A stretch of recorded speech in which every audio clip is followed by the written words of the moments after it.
So we touched on this a little bit earlier. What is your sort of memory of Austin as a kid, say in the 30s, 40s? Austin was a dead town. There was nothing here in the way of business, only small mom and pop businesses. They offered my dad a square block on 3rd and Congress on the west side of the street, one square block for I think $30,000.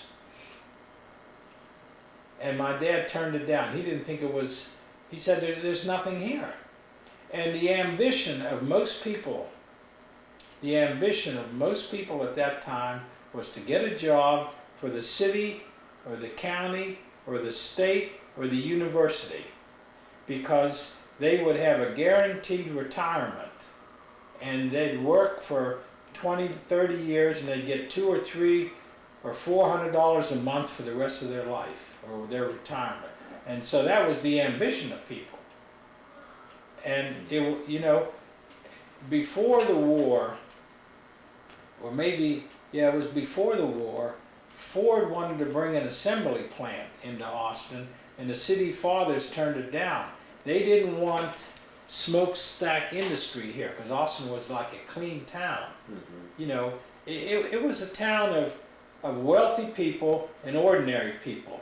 And the wealthy people liked it the way it was. They didn't want it dirtied up. Mm-hmm. And so, you know, the Ford assembly plant, I think, went to Dallas or in the Dallas area somewhere, and it still is, I think, operating.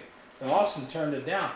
When IBM was going to come in here, I think the city fathers had a talk with them and told them they didn't want IBM paying a national wage down here.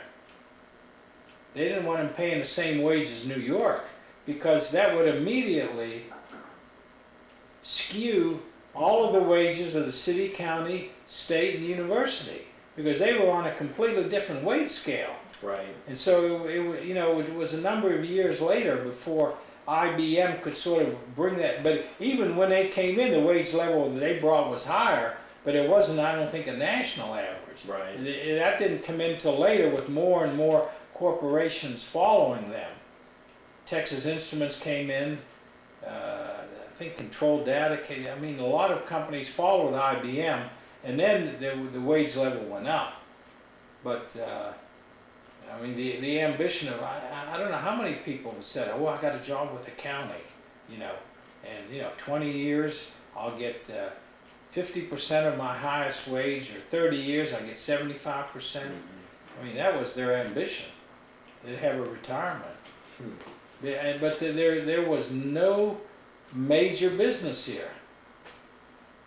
I mean, no such thing as Dell. What do you think the population of Austin was back then? Like 20,000, 10,000? No, it was the same as Wheeling. It was very similar. Wheeling was about 60 or 65,000, and Austin was about 60 or 65,000.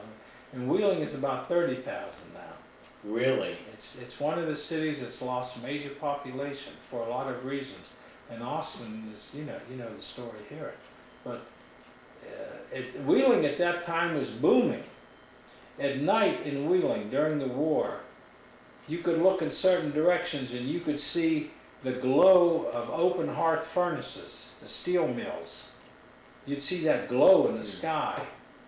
And I mean, Wheeling was bustling, it was booming.